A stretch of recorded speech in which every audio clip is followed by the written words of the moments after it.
How is everyone doing? This is Joe and welcome to Ohio Woodburner. Today guys, we are starting bundle season. My phone's been ringing from the campground and they're asking for bundles, and so today I thought it's such a gorgeous weather day out here. I moved everything out into the middle of the wood yard, so I'm going to be wrapping with our twister right from the trailer right into the back of the truck. I'm making 30 bundles and these are going over to the campground later this evening. I get a lot of questions about bundles from you guys, and I hope that we can talk about that while I'm making these today. But the machine that I have is a twister and they're made in Minnesota, and I had this shipped to our house. Guys, it was probably a $2,000 machine, and it was just a choice that I made in order to make a professional looking bundle. I make two kinds of bundles. I make a bundle for convenience stores where I use a label, and then I make bundles for the campgrounds, which they don't look as nice. They have a little bit more wood in them, and I am able to make them a lot faster. They don't cost, I don't get as much money for them, but there is still money to be made in bundles, guys. There is not a lot of technology in these bundle machines. They're pretty simple, but they are very effective. I am using stretch wrap that wraps the bundle.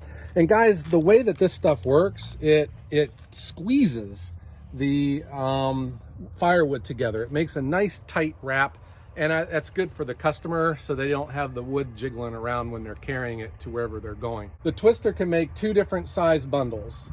These outside shims would make a 1 cubic foot bundle. When you install the insides, it makes a 3/4 of a cubic foot, 0.75 bundle. The other thing though is the type of stretch wrap that you use. And this is 90 mil cast stretch wrap. And there are two different types. There is cast and there is blown. And I have learned that the cast is much better. It's more transparent, you can see through it. And for me, it's a lot quieter because that other stuff is loud. You want to wear headphones when you're using it. It's just that loud as it's unwinding. I think for me, the twister's been fine. I would recommend it to you if you're looking for a bundle machine. There's a lot of them out there. I think though, the people that get into bundles, you may not have an idea on what size bundles that you want to make. I think there's more profit in the smaller bundles. So you want to make sure that your machine can make both 1 cubic foot and 3/4 of a cubic foot. I think that's one of the features that I would look for. For the twister, this I believe is a standard speed. They make ones that wrap faster. To me, I don't know. If you find a benefit in that type of speed, that's certainly something that you can look at. I just don't see it. It's just a steady, constant process of filling up the cradle, stepping on the pedal, and making it wrap. There are a lot of different bundlers out there. There are the manual type that you can crank by hand. There's electric like this one, and then there's gas where it's just a little lawnmower engine. This one's electric. It just has a little gas pedal that you step on, and then that makes the shrink wrap go around. I really think though the key when you want to start selling firewood, and especially for a living, is find a way to add value to your firewood.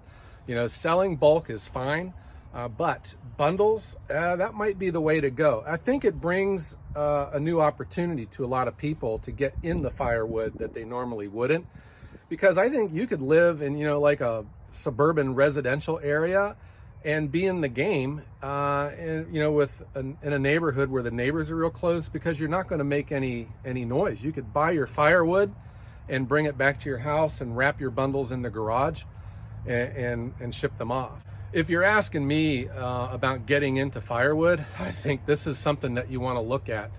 I think the price of getting into the game, $2,000 is still a lot of money, but compared to all of the other machines out there, is pretty cheap, and there's a real fast return on investment.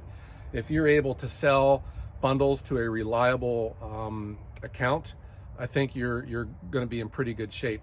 And I also have learned too, with the bundle market, it's just like restaurants. The moment you get one account, it's not going to be your only one. You're going to have a bunch of them. once the word gets out that you are a quality supplier, your phone's going to start ringing. On the menu though, guys, this is a quart of firewood that I had purchased. I have a gentleman up north of us that makes firewood for me, and I went ahead and brought a quart of this down. So this is exactly 1 quart. I've been pulling some out that I've been wrapping already. So I'm just going to be pulling out of this right to the wrapper. And then I also have my wheelbarrow because there are some cherry logs in here, and that's a premium for me. So I'm pulling the cherry out, and we'll be stacking that over with the rest of the cherry. All right, guys, let's get busy wrapping. I don't really find a science in making these. I just, you find the right piece of wood, and it's just amazing. You know, you can have a whole trailer full of logs, and you can always find that log that you're looking for that's just going to fit perfectly. It just fits right. You know, you might need like a small triangle piece or a big round one, and you can always make it work. So it's not, it's nothing precision.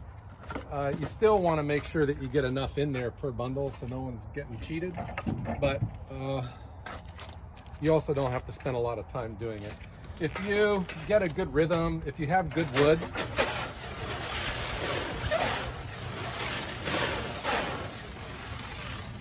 you can make a number of these in an hour.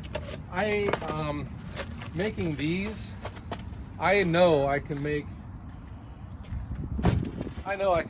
40 plus in an hour. And, you know, so now you're on the clock here with how much money that you're selling them for. You know, you can make a pretty good change with your sales on these.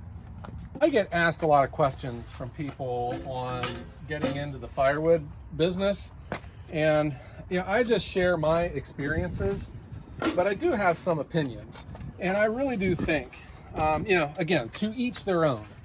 But if you were serious about getting into firewood, just starting out, I think bundles might be the way to go, because there's a real high return on investment. You're not dealing with much volume as you do with bulk, so you don't have a big requirement for equipment, for space, you know, because I still believe you can go anywhere in this world and buy firewood.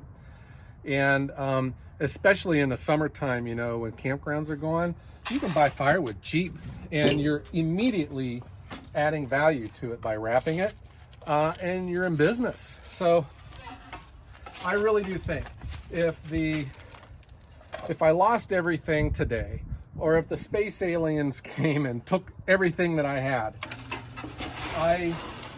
yes, I would get back into firewood, and I would begin it with bundles. Simply because of the return on investment. You know, there is a lot of market out there for bundles. Here's the other thing that I've learned too. Chances are you don't own a warehouse and you don't own a kiln, and I think that because of that, you stay away from these national retailers or these big chain store, convenience stores or gas stations. And I think you go after the locally owned stores, hardware stores, small grocery stores, convenience stores. You look for those for your accounts, and especially if they're not selling firewood. Make yourself your bundle and have a sales call with them. I think you stay away from the national accounts because they usually have negotiated a contract with a bundle supplier, and they're probably out of state, and it goes through their warehouse. And that's where most states, I can't speak for yours, but at least here in Ohio, you can't transport firewood across state lines unless it's USDA certified. And that means it has to be kiln dried to, you know, USDA specifications, and that's for invasive species. So that part is out, and that's why I think, you know, you go after the local stores and try to win their business. I had done a earlier video back in the summer where I talk about, you know, the best way to approach a commercial account, whether it be a grocery store or a convenience store. I'll put a link to that in the description so you can see that. And I talk about the specifics of a sales call, the best time of the week to stop and see a commercial account, the steps that you should take in order to close a deal. You know, again, I'm not an expert on this. I'm just giving you my experiences, what has worked and what has not worked for me. The last thing that I get a lot of questions about is, you know, Joe, what should I sell my bundles for? And, you know, so my reply is, you know, that's on you, but you gotta make it good for you and good for your customer. The first thing that I would do if I were in your market is I would go visit local establishments in your area that are selling firewood, and I would find out what they are selling them for. And always remember, most retailers, either convenience stores, you know, campgrounds are different. You'd have to find out what the local campgrounds are getting for them. But if it's a convenience store, most of your retailers work on a 40% markup. So you can Google a retail calculator and find, you know, if they're selling a bundle for $7, what would a 40% of that market have been? And that's probably what you can sell them your bundle for. Anytime that we're talking math, you shouldn't rely on me. I'm not very good with numbers, but that is still just a business principle that's out there. It pays to know, you know, the industry that you're getting into, and don't look at your business from your eyes, look at it from the eyes of your potential customer. And then that will help point you in a direction on a sales call and what you need to do to close a sale.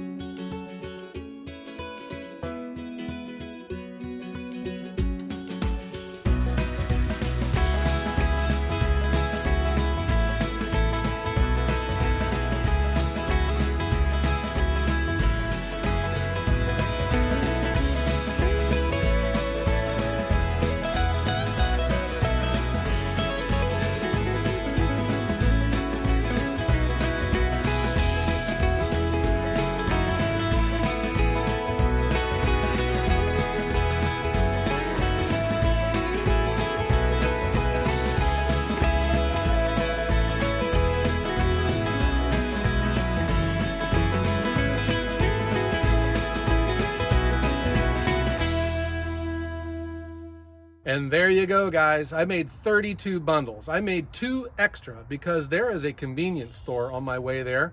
I'm going to stop and make a sales call to them, show them what I'm delivering to the campground, and maybe I can work out a sales opportunity with them. Also, too, it pays to bring an extra one. You never know what's going to happen. You might break one open, or it just doesn't look right when it gets to its final destination. You got an extra one that you can substitute in for it. This is 1 quart of firewood, and this is how much wood I use to make 30 bundles. So, you know, let's say I'm selling these for $4 each, I just made $120 on a cord that I paid $150 for. So you can see the earnings potential here. You can make some decent money with these bundles. I'm not the biggest fan of bundles, but I appreciate them. They really saved me last year when the pandemic hit. It gave me another market in the firewood industry that I could go after. So far, so good. Will I be going after more accounts this summer? I don't know. I don't know if I want to handle all this extra volume. I might be satisfied with what I have for right now. But if I can get some other pieces in place, maybe find someone that can help wrap for me, I think I could do it. And I do know that there is more money to be had out there in the bundle market. I think that you can find the same thing in your area. I don't think that there's a lot of people out there making bundles and at least taking that extra step to where they're selling them to, you know, convenience stores, grocery stores, gas stations. I really do think if you start looking around in your area, you're going to find opportunities, and maybe this is a way that you can get into the game. So now, what do I have to do? I got to drive out to the campgrounds and deliver these bundles. I want to thank everyone for watching the video. If you have any comments, please put them down below. I'd love to hear what you have to say. If you haven't liked this video, please hit that like button too. Remember, we post videos every Wednesday and Sunday. Please subscribe. I want to thank you all. Everyone have a great day.